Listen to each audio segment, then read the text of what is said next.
Para dar a palavra.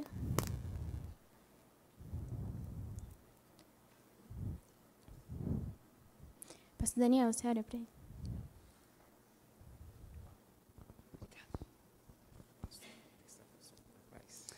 Meus irmãos, essa igreja sempre foi parceira do ministério do pastor Sérgio. Sempre foi assim e vai continuar sendo assim.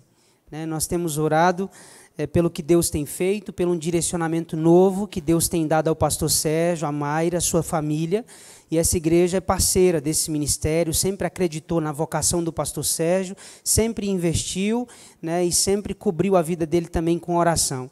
Então é com muita alegria que nós recebemos o pastor Sérgio hoje, na condição de pregador. Será ele o vaso escolhido por Deus para trazer uma palavra ao nosso coração.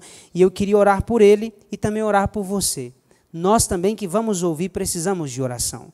Não apenas aquele que vai falar precisa ser apresentado diante de Deus em oração, mas os nossos corações que vão receber essa semente também precisam de oração. Vamos orar então? Pai, nós colocamos diante do Senhor a vida do teu filho e colocamos diante do Senhor a vida da igreja. Nós oramos para que ele seja um instrumento do Senhor e oramos para a igreja, para que a igreja esteja atenta e tenha um coração obediente. Fala-nos esta noite. Precisamos tanto de ouvir a tua voz.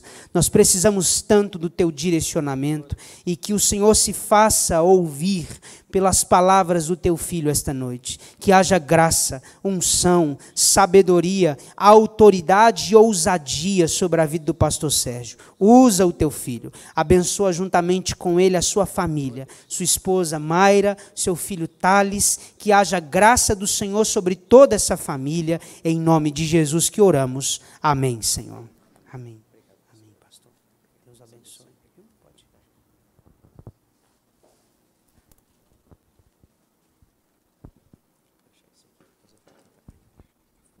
Graça e paz, irmãos. Amém?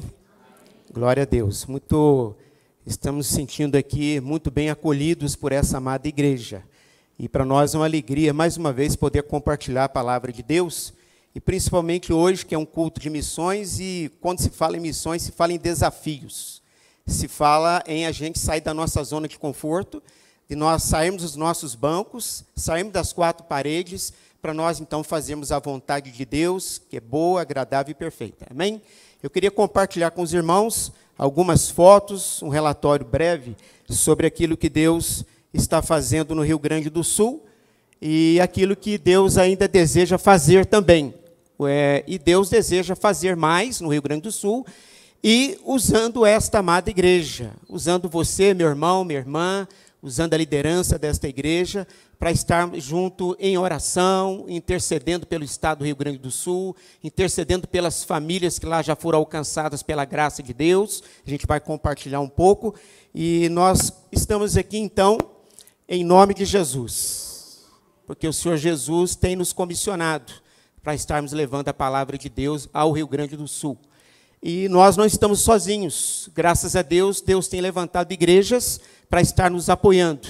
E a igreja que se levantou aqui em Brasília foi a igreja Yahvé Nissi, uma igreja que tem nos acolhido com muito carinho. Reverendo Daniel, já conheço desde a época do seminário, quando nós juntos estudamos ali no seminário. Reverendo Wesley, que também nos acolheu com muito carinho, juntamente com a sua família. E outros irmãos também, o Conselho de Missões, Mariluza, Jairo, que tem também orado por nós.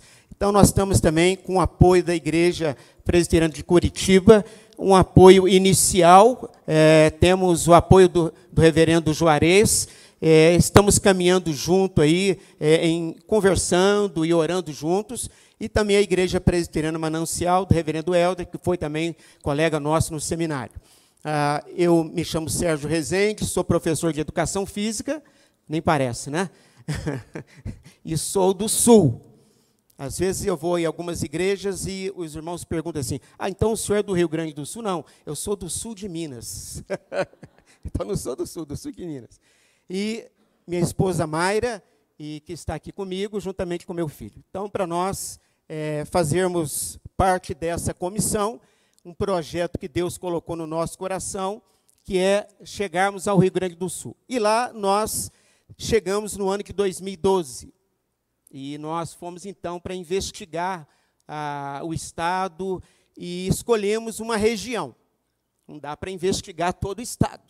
A gente teve que escolher uma região, e uma das regiões onde tem mais carência do Evangelho, que é a Serra Gaúcha. E, às vezes, a gente conhece a Serra Gaúcha pelos passeios de Maria Fumaça, pelas vinícolas, pelo passeio maravilhoso que é ali naquela região. Mas nós não sabemos da realidade espiritual dessa região e nem do estado do Rio Grande do Sul. E é isso que a gente vai passar para os irmãos estarem orando conosco. Amém? Eu acho que é aqui, né? Isso. População de quase 11 milhões, apenas 2 milhões de evangélicos. E eu gosto muito de falar quando o Dr. Russell Shedd, saudoso Dr. Russell Shedd, dizia o seguinte: você vai em alguns estados, tem bastante evangélicos, mas quantos realmente são justificados pela fé, servem ao Senhor e se dobram o joelho para orar pelo seu próprio estado? E quantos evangélicos nominais que nós não temos espalhado por esse Brasil? Então, esses 2 milhões é uma estatística do IBGE, o censo religioso do IBGE de 2010. Então, Mateus 9,35, a gente vê Jesus saindo de povoado em povoado, de zona rural em zona rural, e Jesus avista um povo exausto, cansado, ovelha sem pastor. O Rio Grande do Sul precisa de pastores. O Rio Grande do Sul precisa de homens e mulheres que dobrem os joelhos, que evangelizam, que batem de porta em porta para falar das boas notícias do reino de Deus. E, além disso, nós queremos caminhar um pouquinho mais, dizendo que a missão é servir e mobilizar igrejas presbiterianas e outras igrejas que queiram também fazer parte dessa mobilização para a evangelização do Rio Grande do Sul. Nosso objetivo é a evangelização e plantação de igrejas na Serra Gaúcha. Se os irmãos tiverem um dia a oportunidade de ir conosco, vocês vão notar que em cada cidade que você passa, tem cidades, existem 9 cidades no Brasil sem uma igreja. Essas 9 cidades sem uma igreja está na Serra Gaúcha. Então, nós estivemos pisando naquela terra, andando em todas essas cidades, e a gente vai ver um pouquinho mais à frente qual é a realidade. Os nossos objetivos específicos: o evangelismo e a ação social, porque parece assim que a gente tem aquele pensamento, aquela visão que o Rio Grande do Sul é um estado abastado, rico e sem necessidade de ações sociais. Muito pelo contrário, irmãos. Eu entrei num bairro chamado Fenachamp, em Garibaldi, que fica a 5 quilômetros de Bento Gonçalves. Pobreza extrema, viu, reverendo Daniel? Pobreza extrema. Tráfico de drogas, tráfico de criança, prostituição, uma situação difícil. Então, se você anda nas cidades turísticas da Serra Gaúcha, você vê aquela coisa linda e maravilhosa no centro da cidade, onde tem muitas atividades ali para os turistas. Mas se você andar pela periferia da cidade, você vai ver a realidade do Rio Grande do Sul, que é o estado, depois do Rio de Janeiro, é o mais quebrado da federação, não é? Estão dividindo os salários lá dos servidores, o Estado está realmente sem condição financeira. Fazer discípulos por meio de estudo sistemático das Sagradas Escrituras, segundo Mateus 28, plantando igrejas presbiterianas autóctones na Serra Gaúcha. E tivemos uma boa notícia agora recentemente, um presbítero Juarez, nosso amigo da primeira igreja de Curitiba, tem inicialmente já pequenos grupos familiares de uma igreja presbiteriana de Farroupilha. Esses irmãos moram em Bento Gonçalves e estão começando ali o início de uma evangelização e para também organizar uma igreja presbiteriana em Bento Gonçalves. Será a primeira igreja presbiteriana em Bento Gonçalves. Então, a gente se alegra para saber que o Senhor está usando esses amados irmãos.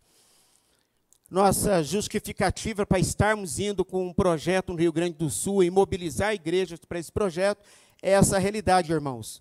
No Brasil, das 71 cidades com menos de 1% de evangélico, 23 delas estão na Serra Gaúcha, no Rio Grande do Sul. Dos 8% de brasileiros que declaram sem religião, 5,9% são gaúchos. As cidades com maior índice de suicídio no Brasil está no Rio Grande do Sul. É uma triste realidade. É uma triste realidade. Mas o Senhor Jesus pode fazer muito mais daquilo que nós pedimos ou pensamos, segundo o seu poder que opera em nós, como Paulo diz em Efésios 3:20. No Brasil, existe então, eu falei 9, mas são 11. Uma em Minas, uma na Paraíba e as outras 9 no Rio Grande do Sul. São elas Boa Vista do Sul. Nós pisamos aqui nessa cidade, ali nós evangelizamos, oramos por essa cidade. Já existe a construção de um templo da Assembleia de Deus, mas ainda não tem o corpo de Cristo, pessoas salvas, libertas, transformadas pelo poder do Evangelho. Nós andamos também por Nova Alvorada, não existe igreja. Nova Roma do Sul, Protásio Alves, Relvado, Santo Antônio do Palma, São Jorge, União da Serra. Existe um ponto de pregação da Assembleia de Deus na zona rural da cidade. Já foi feito um trabalho evangelístico nessa cidade, mas não existem igrejas ali formadas, plantadas, organizadas. E também Vespasiano Correia, que é uma cidade que nós, desde 2016, estamos visitando, evangelizando, e agora, recentemente, já começou, então, um ponto de pregação em Vespasiano Correia. Um trabalho ali de evangelismo, de casa em casa, de porta em porta, e o Senhor tem salvado vidas nessa cidade. Nossa mobilização, ela parte, então, com a oração. Se nós orarmos, Deus vai mover a sua igreja, Deus vai tocar no coração do seu povo, e assim como Jesus diz em Mateus 9, verso 27, em Mateus 9, no versículo 27, Jesus pede para a igreja estar rogando para que Deus envie trabalhadores para a sua seara. Então, nós estamos rogando ao Senhor para enviar trabalhadores para essa missão. Aqui são pontos que foram pesquisados, censo religioso do IBGE 2010, tem um pastor amigo nosso, do Rio de Janeiro, que já pisou em várias dessas cidades e mapeou essa realidade. Esse ponto aqui, irmãos, em cor de abóbora, esse aqui são os mormons crescendo nessa região do extremo sul do Rio Grande do Sul, na região da fronteira. Esses pontos azuis são pequenas igrejas evangélicas que estão começando ali na região da Serra Gaúcha, lembrando que Porto Alegre está por aqui. Esse marrom são o crescimento do islamismo também no Rio Grande do Sul. Na região da fronteira ali de Uruguai, Argentina, existe então ali o início ali já também do islamismo chegando ao Rio Grande do Sul. Esses pontos aqui, mais roxo aqui, essa cor aqui, são cidades com índice de suicídio está crescendo cada dia. E a gente vê os pontos verdes aqui, mais claros, que são a Igreja Católica, né, o catolicismo entrando ali também pela região da Serra Gaúcha. Então, nós estamos com um movimento de oração pelo estado do Rio Grande do Sul. Nós estamos numa mobilização de evangelização e, julho de 2017, Deus levantou uma nova caravana, inclusive Anderson e sua família esteve conosco, o meu filho mais novo, Natan, também esteve conosco, junto com a sua noiva, e assim Deus levantou essa equipe para estarmos, alguns irmãos de Goiânia, ali de Anicuns, da Assembleia de Deus, e aí nós fomos então para uma evangelização de porta em porta, começando ali por Garibaldi, passando ali por Boa Vista e chegando em Vespasiano Correia. Então, isso é um bairro Fenachamp, onde nós tivemos ali uma situação muito difícil. Não existe uma igreja evangélica aqui nesse bairro, então existe precisa se plantar uma igreja, precisa se entrar de porta em porta, distribuir Bíblias, e nós fizemos muito isso em 2012 em Garibaldi, 2016 em Garibaldi, fomos em alguns bairros e entregamos Bíblia de casa em casa. Deus, assim, foi gracioso e proporcionou, juntamente com os pastores locais, eles sentiram a necessidade de um seminário para casais. E quando a gente fala de seminário para casais, a gente também fala de missões, porque uma família estruturada, uma família junto com Jesus em oração, é uma família missionária. E nós estamos buscando, então, através do seminário de casais, que as famílias possam entender o propósito e o objetivo da família. Servir ao Senhor Jesus na cidade, nos bairros e no seu estado. Isso aqui é o Anderson, então, ministrando, né? Foi muito abençoado esse seminário. Deus proporcionou um tempo ali para os casais de crescimento, de edificação, e assim Deus fez grandes coisas, e para nossa surpresa, vocês veem que o auditório está cheio. Nós não imaginávamos a quantidade de casais, mas foram mais de 40 casais presentes aqui, de Bento Gonçalves, de Garibaldi e de outras regiões. E assim a igreja local, ela se mobilizou e convidou outras igrejas para então serem abençoados e edificados com a palavra de Deus. Essa cidade de Boa Vista do Sul, nós tivemos um tempo ali na praça para orarmos por essa cidade também, que tanto carece do evangelho. Visitamos também, pela nossa caminhada, passamos numa cidade chamada Westfalia, uma cidade de cultura alemã. Então, nessa cidade, existe apenas uma igreja, a igreja luterana e a Assembleia de Deus.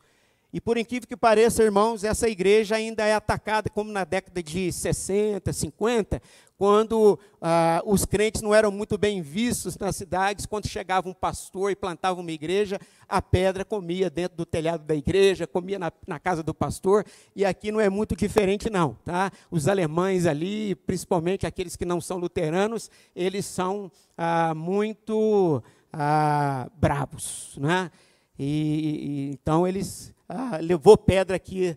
E um dia que eu estava conversando com, não esse pastor que hoje está responsável por esse campo, mas um outro pastor, e a esposa dele me disse: olha, se o senhor quiser conversar sobre essa cidade, vamos entrar para dentro de casa, porque já está cheio de alemão ali na frente, olhando para a nossa conversa aqui. Então, uma situação, sim, bem complicada. Nós fomos, então, para a cidade de Vespasiano Correia, uma cidade em torno de 2.500 habitantes. Cultura italiana.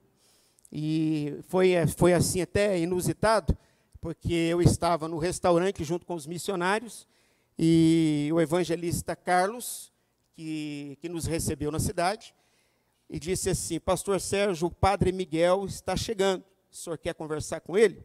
Eu quero. E aí ele chegou no restaurante, e aí eu fui caminhando próximo dele, e estendi a mão para ele. Ele encolheu a mão, não me cumprimentou, mas eu fiquei com a mão lá. E conversando, e aí ele perguntou: qual que é a sua escola? Somos presbiterianos. Então você prega o evangelho para esses gaúchos de coração duro. Se eles se converterem, eles podem ir para a sua igreja. Aí ele sentou, me cumprimentou, aí conversamos, almoçamos, e aí eu aproveitei a oportunidade para falar para todos que estavam no restaurante: nós somos cristãos, nós somos aqui missionários, estamos aqui pregando o evangelho. Irmãos, no ano seguinte, algumas famílias, quando nós chegamos novamente na cidade, compareceram até a pensão onde nós estávamos hospedados, e algumas famílias levaram os seus filhos para nós estarmos orando. Deus fez um grande milagre, porque no primeiro ano, chegava todos os verdinhos, que nós estávamos com a camiseta do ministério, e fomos de porta em porta para entregar uma Bíblia para evangelizar. Quando eles viam os verdinhos, que a camiseta do Rally era verde, lá vinham os missionários. Eles fechavam a janela, eles fechavam a porta. Mas no segundo ano, as portas se escancararam. Aí a gente já tomou café, e aí a gente já tomou um chimarrão com as famílias. Teve a oportunidade que, se você quer ir ao Rio Grande do Sul evangelizar, você precisa se aculturar. Então você precisa sentar com as famílias, pegar a bomba, e depois ter uma aula de chimarrão. Agora eu já sei explicar para vocês como tomar um chimarrão. Então você toma o chimarrão com as famílias, porque quando você toma um chimarrão com as famílias, você é bem-vindo na família. Essa é a cultura, porque o gaúcho reúne a família no final da tarde para tomar chimarrão, para conversar, para se relacionar, para bater papo. E se você então quer evangelizar o gaúcho, e principalmente na cultura italiana, porque os italianos aprenderam a tomar chimarrão, você precisa sentar com eles e tomar o chimarrão. Amém? Então, depois, quem quiser aprender a tomar o chimarrão, a gente marca uma tarde aqui para o chimarrão. Amém? Então, essa foi o nosso evangelismo ali na zona rural de Vespasiano Correia. Fomos de casa em casa, e ali nós tivemos um momento de evangelismo, pregação do evangelho, explicando para as pessoas o plano de Deus para a vida de cada pessoa, plano de salvação, e as famílias abriram as portas. Essa foi a oportunidade que Deus nos deu, já a terceira oportunidade de estarmos chegando na cidade, visitarmos o prefeito, o senhor Marcelo. Ele é ex-funcionário do Correio, E a segunda vez que nós o visitamos, pregamos o evangelho para o senhor Marcelo, e ele me disse o seguinte: pastor, as portas da cidade estão abertas. As portas da cidade estão abertas para a igreja evangélica. E a partir desse momento também, a igreja, o ponto de pregação que existe ali na cidade, Deus começou a enviar famílias para esse ponto de pregação. Então Deus está fazendo grandes coisas na cidade. E esse é o ponto de pregação.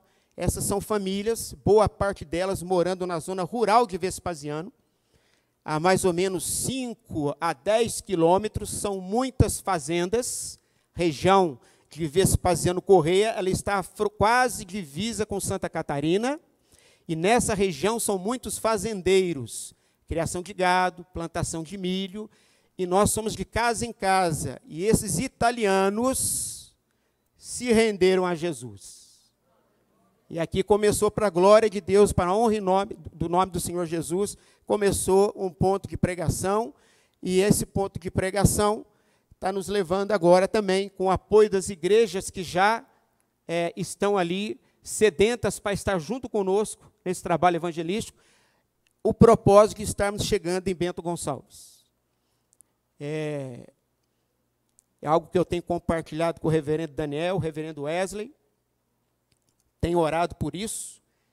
Eu estou colocando o meu nome para um processo seletivo de mestrado no Rio Grande do Sul, mas o objetivo, irmãos, de fazer o mestrado, eu sei que vai ter benefício na minha carreira na secretaria, mas o objetivo é estarmos no Rio Grande do Sul, montando residência lá, montando uma base missionária, para evangelizarmos os gaúchos. O único objetivo é estar na universidade, para pregarmos o evangelho. É usarmos a ferramenta do fazedor de tendas para alcançarmos vidas para o Senhor Jesus. O processo seletivo saiu uma preliminar, para a honra e glória do Senhor, não saiu nem deferido ainda e nem indeferido, faltou documentos, mandei. E estamos agora no processo, aguardando o dia 26 de março, que vai sair o resultado de afastamento da secretaria, e também passarmos no processo na universidade, para nós, então, embarcarmos para o Rio Grande do Sul, se assim for da vontade soberana do Senhor. Amém? Gostaria que a igreja estivesse orando por isso. E nós estamos lançando o desafio. Esse foi o passeio que nós fizemos, uma visita cultural. Andamos de Maria Fumaça, fomos conhecer os vinhedos. E, então, quem quer ter essa experiência de andar nesse trem Maria Fumaça, de Bento Gonçalves até Carlos Barbosa, um passeio fantástico. Dentro desse trem você conhece a cultura italiana, não vou falar o que é. Quando termina o passeio, você vai lá para a Epopeia Italiana, um galpão enorme, e lá dentro você vai conhecer a história da imigração dos italianos no Rio Grande do Sul. Você chora de ver como aqueles italianos que saíram no século ali, início do século XIX, que foram para o Rio Grande do Sul, como eles trabalharam naquela terra, serviram aqui o Brasil, porque quando o Brasil, né, aquela intenção dos presidentes da República naquela época de trazê-los de fora para poder servir, principalmente nas regiões que não foram exploradas ainda. Então aqui, irmãos, tem um desafio de nós estarmos, então, conversei com o pastor Wesley, eu acredito que ele já compartilhou com o reverendo Daniel, para estarmos em Bento Gonçalves, numa missão evangelística em janeiro de 2019. Logicamente, para prepararmos um projeto missionário, a gente leva 6 meses, e às vezes até mais. Então, nós já estamos lançando o desafio para nós trabalharmos juntos. Todas as sociedades da igreja, o PH, o UPA, a SAF, todos, enfim, estarmos trabalhando juntos em prol desse desafio de estarmos chegando em Bento Gonçalves. Amém? Gostaria, então, de compartilhar com os irmãos agora a palavra de Deus. Você pode abrir a sua Bíblia comigo? Puder me ajudar na luz aqui, meu irmão. Abra a sua Bíblia em Carta de Paulo aos Romanos, capítulo 1.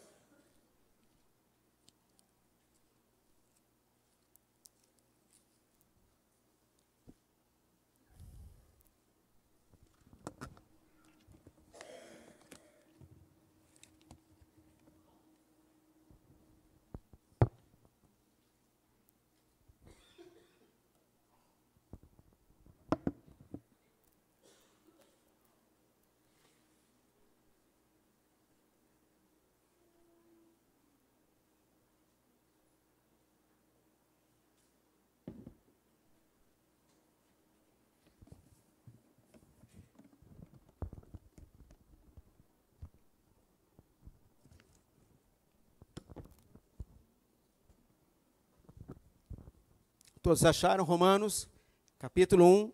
Nós vamos ler a partir do verso de número 8. Ai, desculpa. Obrigado, pastor. Acho que ela não vai cair, não.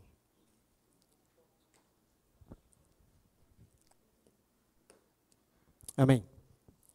Romanos, carta de Paulo aos Romanos, capítulo 1, a partir do verso de número 8, vamos ler até o verso de número 17. Diz assim a palavra de Deus. Primeiramente, dou graças a meu Deus, mediante Jesus Cristo, no tocante a todos vós, porque em todo o mundo é proclamada a vossa fé.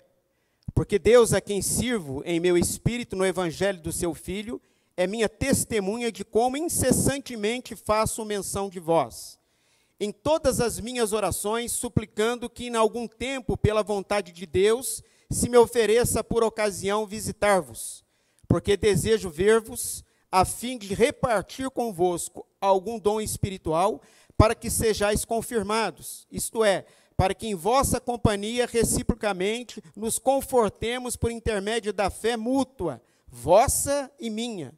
Porque não quero, irmãos, que ignoreis que muitas vezes me propus ir ter convosco, no que tenho sido até agora impedido, para conseguir igualmente entre vós algum fruto, como também entre os outros gentios.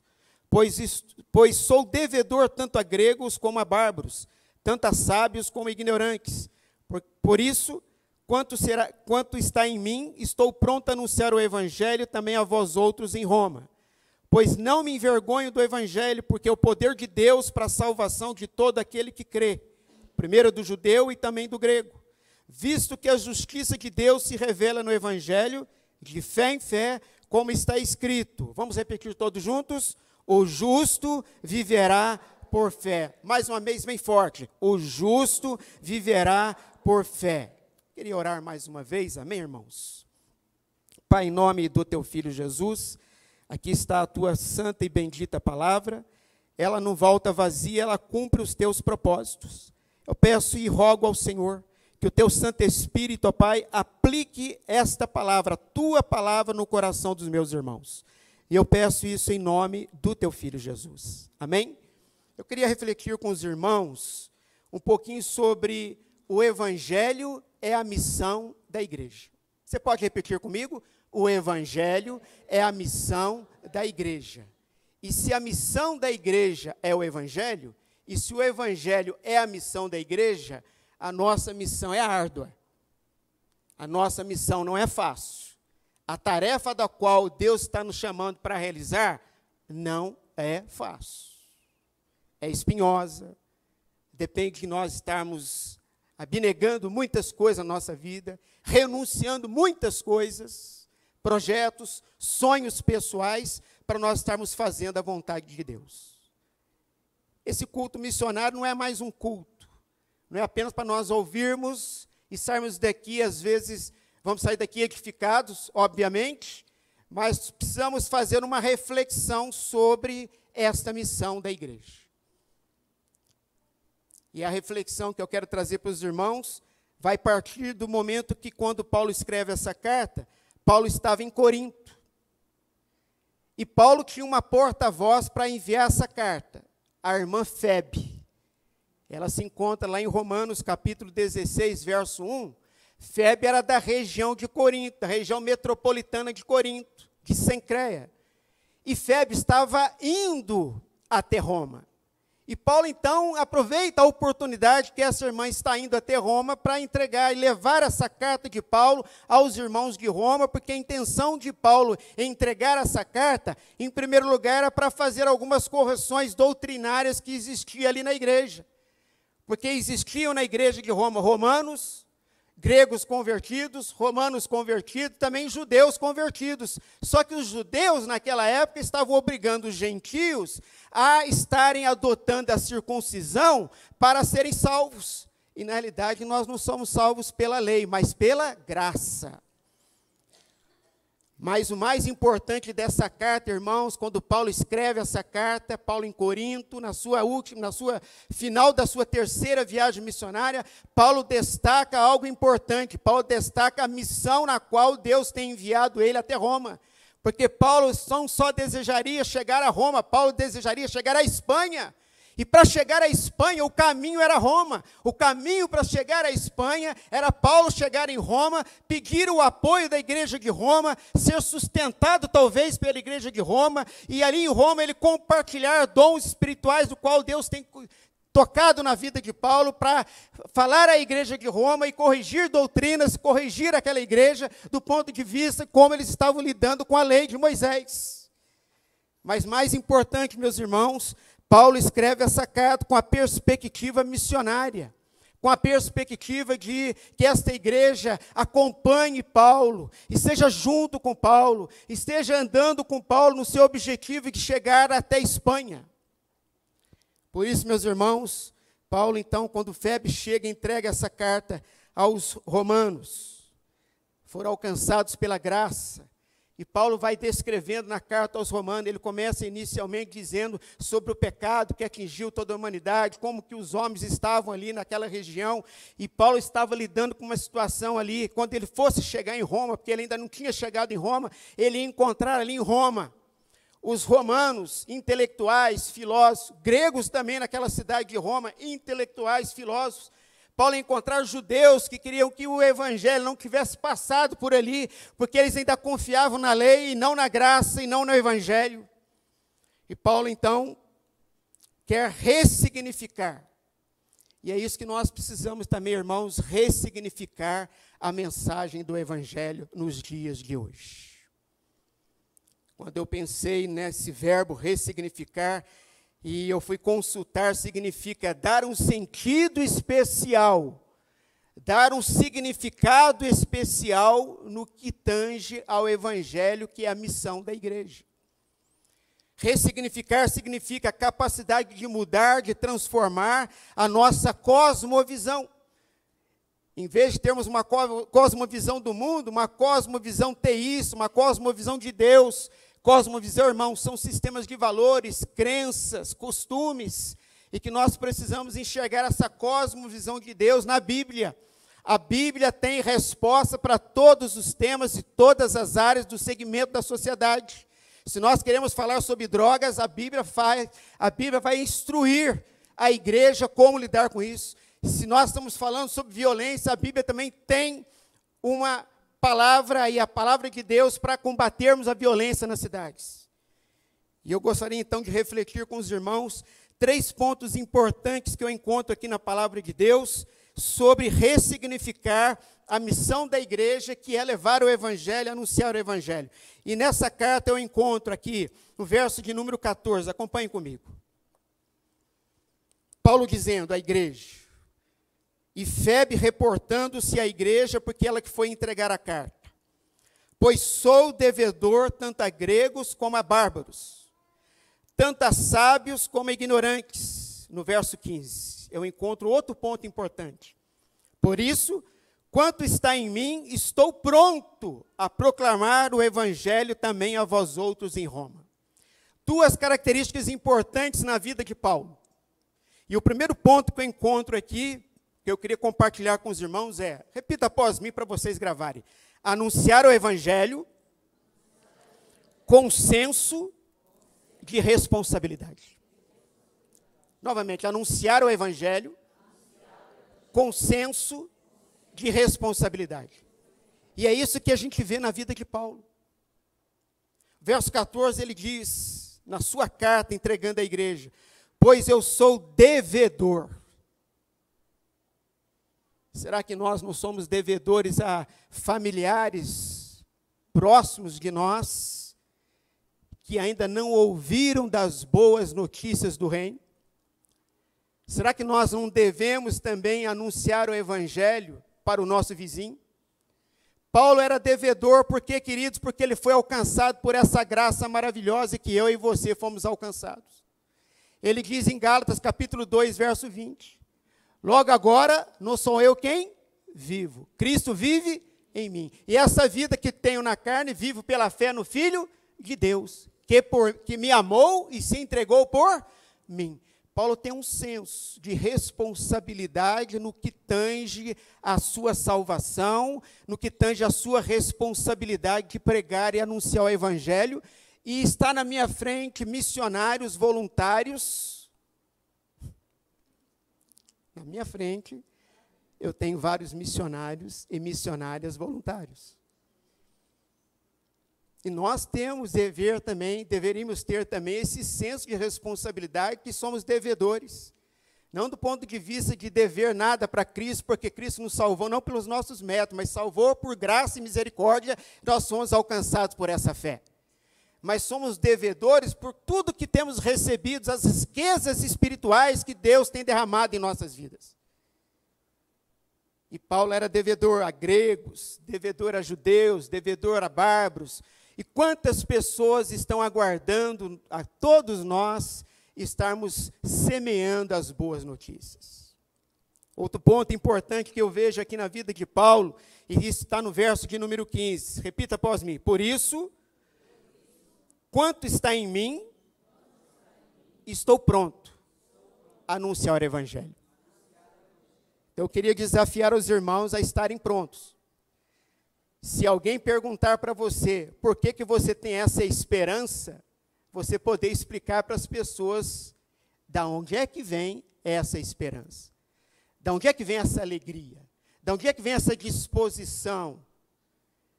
Mesmo o Brasil passando por todas essas intempéries, crise econômica, nós como igreja estamos alegres, felizes, jubilosos, fortalecidos em Cristo Jesus, porque todas as coisas nós podemos e somos fortalecidos em Cristo Jesus. E mesmo passando por crises, nós somos mais do que vencedores em Cristo Jesus. E mesmo passando por lutas, nós somos mais do que vencedores em Cristo Jesus. E isso estava intrínseco em Paulo. Eu sou devedor, porque fui alcançado pela graça, e estou pronto para evangelizar romanos, gregos, intelectuais, sábios, pobres, outras nações, eu estou pronto. Então, se nós estamos se ainda falta algo em nossa vida, se há uma certa timidez de nós anunciarmos o evangelho, ou de nós comunicarmos, porque anunciar, queridos, vem da palavra grega de querigma. Querigma é a palavra grega para anunciar. Assim como Jonas foi anunciar em Nínive uma proclamação pública, um juízo de Deus, nós somos chamados para anunciar de porta em porta, de família em família, de casa em casa, de escola em escola, de faculdade em faculdade, as bênçãos que Deus derramou sobre as nossas vidas, sermos testemunhas de Cristo Jesus aonde Ele quiser nos levar. Amém? Eu me lembro de um momento especial que Deus tocou no nosso coração, no meu coração, no coração da minha esposa, e nós já moramos há 10 anos em Águas Claras, e orando a Deus, falei, Senhor, eu estou morando aqui, dentro desse condomínio, e por que o Senhor me permitiu estar aqui? E essa oração, Deus me mostrou quantas vidas nesse condomínio, quantos apartamentos, quantas pessoas, 120 apartamentos, quantas famílias que precisam ouvir do evangelho. E aí eu digo para vocês, irmãos, às vezes a gente tem que ser ousado mesmo, viu, reverendo Daniel? Eu fiz um banner e pedi licença para a síndica e disse para ela, eu estou querendo começar uma reunião de oração aqui no prédio. A senhora nos permite? Não tem problema nenhum. O senhor vai só orar? Só orar. Fiz o banner, colocamos no hall de entrada do prédio. Agora vocês imaginam o que aconteceu. Você imagina? Aquele do 1107, ele está querendo botar uma igreja aqui dentro do condomínio. E daí para pior. Foi daí para pior. Mas, queridos e amados irmãos, o banner foi colocado, logicamente nós oramos antes pelas vidas, e Deus foi levando famílias para dentro do salão social para nós estarmos orando com elas e pregando e anunciando o evangelho. Mas Porém, todavia, entretanto, alguns irmãos não estavam preparados para anunciar o Evangelho. Isso significa que nós precisamos nos preparar melhor. Sermos obreiros aprovados, que não se envergonha do Evangelho. E aí as coisas não foram caminhando como nós desejaríamos que estivesse caminhando. Poderia ter caminhado para abrir mais grupos familiares, mas alguns irmãos, até porque estavam ainda iniciando no Evangelho, né, precisavam mesmo realmente de uma preparação de como evangelizar. E por isso eu quero aplicar na vida dos irmãos. Evangelizar, queridos, significa que nós temos que trabalhar com esforço, porque o reino de Deus é tomado por esforço. Nós precisamos anunciar de casa em casa e permanecer nessa casa até que a paz de Deus repouse sobre este lar. Nós precisamos anunciar, mas acompanhado de fé. Sem fé é impossível agradar a Deus. Nós precisamos também, e o mais importante, nós precisamos orar para que Deus envie os seus trabalhadores. Quando nós pensamos em anunciar, nós pensamos em uma tarefa da igreja, enviar os trabalhadores. Como anunciarão se não forem enviados? E é o papel da igreja presbiteriana Yahvé Nissi, como ela já tem feito, enviado missionários para o campo, sustentado missionários no campo, abraçado esses missionários, dedicando, né, não só a liderança da igreja, mas todos os irmãos, gastando tempo em oração, se dedicando a visitar esses missionários, escrevendo aos missionários, não só o Conselho de Missões. Mas o segundo ponto, queridos, para nós estarmos realmente com essa missão de levar o Evangelho, veja comigo no verso de número 16, diz assim, Paulo diz assim, pois não me envergonho do Evangelho, porque é o poder de Deus para a salvação de todo aquele que crê, primeiro do judeu e também do grego. Então, o segundo ponto, queridos, que eu queria refletir com os irmãos, diz assim, não se envergonhe do Evangelho, porque o Evangelho é o poder de Deus. E quando nós anunciamos o poder de Deus, que é o Evangelho, vidas são transformadas, vidas são resgatadas do poder das trevas e transportadas para o reino do Filho amado Jesus Cristo de Nazaré. Quantas famílias estão aguardando? O tema da igreja, e isso me deixou muito alegre quando eu cheguei aqui, início desse ano, eu vi o tema, resgatando uma geração. E esse era o objetivo de Paulo. Paulo chegaria em Roma, e eu queria que os irmãos acompanhassem comigo o verso, capítulo 28 de Atos dos Apóstolos. Diz assim no verso de número 16. Paulo já tinha passado por um naufrágio, desceu na ilha de Malta, ali ele evangelizou, ali o chefe da ilha foi alcançado por uma graça, por um milagre de Deus, estava em febre, e Paulo saindo daquele naufrágio, evangelizando, uma serpente também atacou Paulo, Paulo não foi ferido, e Paulo então está caminhando para Roma. E no versículo número 16 diz assim, uma vez em Roma, foi permitido a Paulo morar por sua conta, tendo em sua companhia o soldado que o guardava. Verso de número 23 diz assim, havendo-lhe eles marcado um dia, vieram em grande número ao encontro de Paulo na sua própria residência. Então, desde a manhã até a tarde, lhes fez uma exposição em testemunho do reino de Deus, procurando persuadi-los a respeito de Jesus, tanto pela lei de Moisés, como pelos profetas. Paulo estava onde? Dentro da sua residência que ele tinha alugado em Roma. As nossas casas são portas abertas para recebermos famílias, e essas famílias serem amadas, cuidadas, zeladas, acolhidas, com amor, com carinho, para ouvir as boas notícias do reino.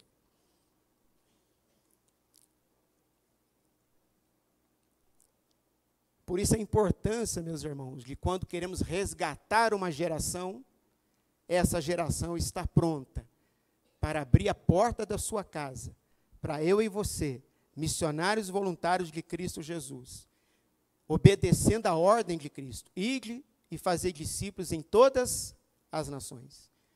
Comece a fazer discípulos com seu vizinho. Eu gosto de uma história que um colega convidou o outro para ir para a igreja. Aí ele falou assim: José, vai lá na minha igreja fazer uma visita. Aí o João falou assim: eu vou sim, mas eu vou ler um livro primeiro. Aliás, eu já comecei a ler esse livro. E depois que eu ler esse livro, eu vou te dizer se eu vou aceitar o seu convite para ir para a igreja. Passou um mês, o José perguntou de novo para o João: e aí, você leu o livro? Estou curioso para saber que livro é esse. Você não me responde se vai para a igreja? E nada. Ele falou: não terminei ainda. Passou 3 meses, ele fez a mesma pergunta: José, cadê esse livro para você aceitar o meu convite para a igreja? Eu já terminei de ler. Que livro é esse? É o livro da tua vida, João. Eu vi na tua vida o Cristo. Eu vi na tua vida andando com Cristo. Eu sei quem você é, porque Cristo vive em você, anda com você, e você demonstra ser um pequeno Cristo. Abrirmos a nossa casa para fazermos a vontade de Deus depende de disposição, amor, sobretudo o amor de Cristo que nos alcançou, sendo nós ainda pecadores. Não vivemos mais por lei, mas por graça. E a graça que nos alcançou nos capacita, nos fortalece, nos aviva e coloca no nosso coração o desejo ardente de vermos vidas resgatadas do inferno. E o terceiro ponto, e o que me deixa assim animado nesse texto é quando Paulo diz: não me envergonho do evangelho. Ele sabia o que ele estaria recebendo, Paulo sabia o que ele enfrentaria em Roma. Pregar para filósofos, políticos, sábios, intelectuais. Paulo ia enfrentar esse tipo de sociedade. E ele diz: não me envergonho, porque o grego, que crê em vários deuses, ele ia dizer para Paulo: é uma insensatez um Deus morrer na cruz. Um judeu ia expulsar Paulo logo.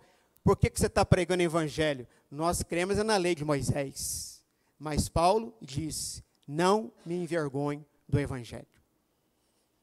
E Paulo ainda destaca a vida de Onesíforo, que não se envergonhou da prisão de Paulo em Roma, e esteve em Roma para ajudar o missionário Paulo, o pregador Paulo, o homem que fazia a vontade de Deus.